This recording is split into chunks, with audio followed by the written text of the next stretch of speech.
Hello friend, আশেপাশে কি নেই তো? থাকলে হ্যাঁ, আপনাদের সামনে চলে এসছে আবার অন্ধভক্ত। এটা যারা ধারণা নিয়ে রয়েছে যে 2014 পরে বিজেপি সরকার কেন্দ্রে আসার পরে যে সারাক্ষণ হিন্দু মুসলিম করে, কিন্তু না, তার অকথ্য প্রমাণ আমি আজকে দেব আপনাদেরকে। 1946 সালের 16ই আগস্টের কথা মনে আছে? মনে না থাকলে আজকে আমি সেই দিনের কথা মনে করে দেবো। ক্যালকাটা কিলিং বলে যে ইতিহাসের পাতায় অনেক ধামাচাপা দেওয়ার চেষ্টা হয়েছে, আজকে সেই ফাইলটা খুলবো। আমরা যেটা শিখে সেটা কোথার থেকে আসলো, তার জনককে আজকের এই ভিডিওতে পুরো পর্দা ফাঁস হবে। একটা প্রতিবেদন দেখে নিন, তারপরে কথা বলছি। 16 আগস্ট 1946 স্বাধীনতা পূর্ব ভারতের ইতিহাসের অন্যতম অন্ধকার আর রক্তস্নাত একটা অধ্যায়ের নিখুঁত ব্যবচ্ছেদ নিয়ে আজকের এই তথ্যভিত্তিক বিশ্লেষণে স্বাগত। আজ আমরা নির্দিষ্ট কিছু ঐতিহাসিক দলিলের উপর ভিত্তি করে এমন একটা ঘটনার একদম গভীরে যাব যা আজও প্রচুর প্রশ্নের জন্ম দেয়। এই বিশ্লেষণের মাধ্যমে আমরা ধাপে ধাপে দেখব কিভাবে একটা দিনকে কেন্দ্র করে পুরো একটা শহরের চিত্র বদলে গিয়েছিল, ঠিক যেমনটা আমাদের কাছে থাকা সূত্রগুলোতে বর্ণনা করা হয়েছে। চলুন তথ্য ও নথির ওপর ভিত্তি করে ইতিহাসের এই চাঞ্চল্যকর অধ্যায়টি বিশ্লেষণ করা যাক। তারিখটা ছিল 16 আগস্ট 1946। আমাদের হাতে থাকা ঐতিহাসিক সূত্রগুলো ঘাটলে দেখা যায় এই দিনটাকে ইতিহাসবিদরা মূলত দুটো আলাদা নামে চেনেন। একদিকে এটা পুরো দুনিয়ার কাছে পরিচিত দ্য গ্রেট ক্যালকাটা কিলিং নামে, অন্যদিকে রাজনৈতিক নাম দেওয়া হয়েছিল ডিরেক্ট অ্যাকশন ডে। তো এই একটা মাত্র দিনকে ঘিরে ঠিক কী ঘটেছিল সেটাই আমাদের আজকের আলোচনার মূল ফোকাস। ঠিক আছে, চলুন এবার বিষয়টা একটু গভীরে গিয়ে বোঝা যাক। ডাইরেক্ট অ্যাকশন ডের যে সংজ্ঞাটা আমরা এখানে দেখছি সেটা মূলত সূত্র থেকেই নেওয়া। সূত্র দাবি করছে যে অখণ্ড ভারতের বুকে পাকিস্তান গঠনের উদ্দেশ্যে মুসলিম লীগ এই দিনটাকে বেছে নিয়েছিল। আর আরও সুনির্দিষ্টভাবে বললে ডমিনিক ল্যাপিয়ার এবং ল্যারি কলিন্স তাদের বিখ্যাত বই ফ্রিডম অ্যাট মিডনাইটে দাবি করেছেন যে তৎকালীন বাংলার মুখ্যমন্ত্রী হুসেন শহীদ সোহরাওয়ার্দী ছিলেন এই পুরো ঘটনা প্রবাহের মূল কারিগর। সূত্র বলছে তার প্রশাসনিক ক্ষমতার ব্যবহারই নাকি এই দিনটিকে একটা ভয়াবহ পরিণতির দিকে ঠেলে দিয়েছিল। পর্ব 1, দাঙ্গার ব্লুপ্রিন্ট অর্থাৎ পূর্ব পরিকল্পনার অভিযোগ। এখন এই তথ্যগুলো আসলেই খুব চমকে দেওয়ার মতো। সূত্র থেকে জানা যাচ্ছে দাঙ্গার একটা ব্লুপ্রিন্ট নাকি আগে থেকেই তৈরি ছিল। কলকাতার 24টা থানার মধ্যে 22টা থেকেই হিন্দু অফিসারদের সরিয়ে মুসলিম অফিসারদের বসানো হয়েছিল বলে নথিতে উল্লেখ আছে। শুধু তাই নয়, দাঙ্গাকারীদের গাড়ি চলাচলের সুবিধার্থে সরকারি তহবিল ব্যবহার করে বিলি করা হয়েছিল ফ্রি পেট্রোল আর ডিজেলের কুপন। আর সবচেয়ে উল্লেখযোগ্য বিষয় হলো 16 আগস্ট সকালবেলা হঠাৎ করেই সরকারি ছুটি ঘোষণা করা হয়। সূত্রগুলোর দাবি এই ছুটি ঘোষণার আসল উদ্দেশ্যই ছিল সাধারণ মানুষকে বাড়িতে আটকে রাখা, যাতে রাস্তায় নেমে অবাধে তাণ্ডব চালানো যায়। এই টাইমলাইন বা সময়রেখাটা একটু খেয়াল করলেই পুরো দিনের ভয়াবহতা ধাপে ধাপে বোঝা যায়। সকালে সরকারি ছুটি ঘোষণার মাধ্যমে যে স্তব্ধতার সৃষ্টি হয়েছিল, দুপুরে তা রূপ নেয় কলকাতা ময়দানে এক বিশাল সমাবেশে। আর বিকেল থেকে সন্ধ্যার মধ্যেই পুরো শহর জুড়ে ছড়িয়ে পড়ে ভয়াবহ সহিংসতা। আর সেই সাথে প্রশাসনিক কন্ট্রোল রুমগুলোর নিষ্ক্রিয়তার অভিযোগও নথিতে স্পষ্ট উল্লেখ রয়েছে। পর্ব 2, মূল অনুঘাতক বা বলা যায় ময়দানের সেই ভাষণ।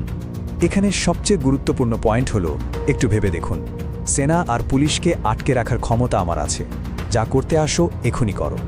এই অত্যন্ত উত্তেজক আর উস্কানিমূলক কথাগুলো আমাদের সূত্রগুলোতে সরাসরি তৎকালীন মুখ্যমন্ত্রী সোহরাওয়ার্দীর ভাষণ হিসেবে তুলে ধরা হয়েছে। ঐতিহাসিক বিবরণ বলছে ময়দানের সুবিশাল মঞ্চ থেকে মাইকে আসা এই নির্দেশের পরই পরিস্থিতি পুরোপুরি নিয়ন্ত্রণের বাইরে চলে যায় আর পুরো কলকাতায় এক নারকীয় তাণ্ডব শুরু হয়। পর্ব 3, ভয়ঙ্কর পরিণতি এবং নথিবদ্ধ নৃশংসতা। 300, এই সংখ্যাটা শুনলে সত্যিই শিউরে উঠতে হয়। সূত্র অত্যন্ত স্পষ্টভাবে দাবি করছে যে মেটিয়াবুরুজের লিচু বাগানে কেশরাম কটন মিলের ভেতরে আটকে পড়া প্রায় 300 জন নিরীহ ওড়িয়া হিন্দু শ্রমিককে কুপিয়ে হত্যা করা হয়েছিল। আর সবচেয়ে ভয়ঙ্কর তথ্য হলো, নথিমতে এই পুরো হত্যাযজ্ঞটা ঘটেছিল মাত্র 15 মিনিটের ব্যবধানে। ভাবা যায়? এর পরের সংখ্যাটা 25। এই সংখ্যাটা আমাদের মনে করিয়ে দেয় রাজাবাজার এলাকার একটা মর্মান্তিক ঘটনার কথা।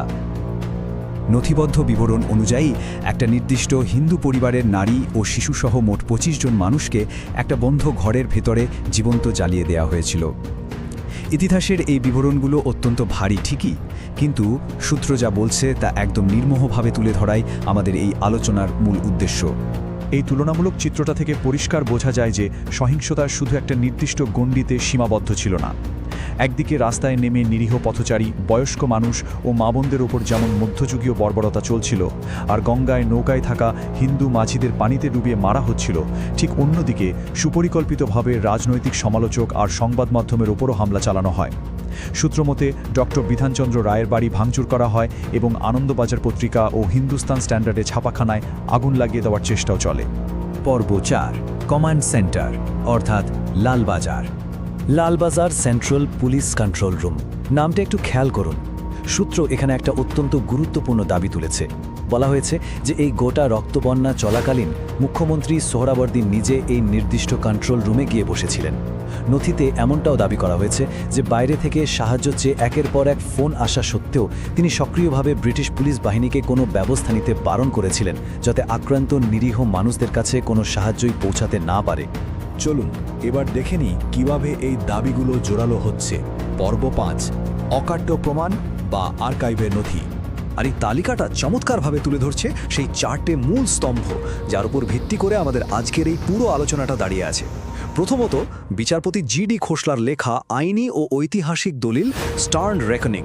দ্বিতীয়ত, প্রখ্যাত ব্রিটিশ সাংবাদিক লিওনার্ড মসলের বই the last days of the British Raj. তৃতীয়ত, গবেষক ডমিনিক ল্যাপিয়ের ও ল্যারি কলিন্সের সেই বিখ্যাত ইতিহাস গ্রন্থ ফ্রিডম অ্যাট মিডনাইট। এবং সবশেষে তৎকালীন সাংবাদিক ও পরবর্তীকালে বাংলাদেশের তথ্যমন্ত্রী সৈয়দ নজিমুদ্দিন হাশেমের প্রত্যক্ষদর্শী বয়ান।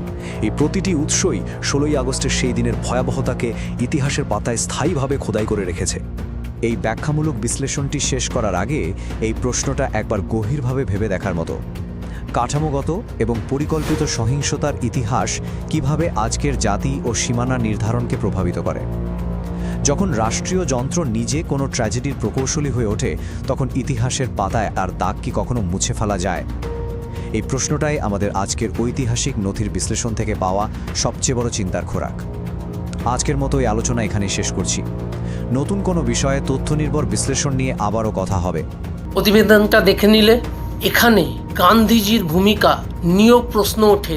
এই নিয়ে নেক্সট ভিডিও আমি বানাবো। তারপরে আমাদের হিন্দুদের ভূমিকা কি ছিল এই ক্যালকাটা কিলিং এর ওপরে, আমাদের হিন্দুদের পরবর্তী স্টেপ কি ছিল। এই প্রতিবেদনটা কেমন লাগলো অবশ্যই কমেন্টে জানাবেন। আজকের মতো এই ভিডিওতে সাইনিং অফ। জয় শ্রীরাম।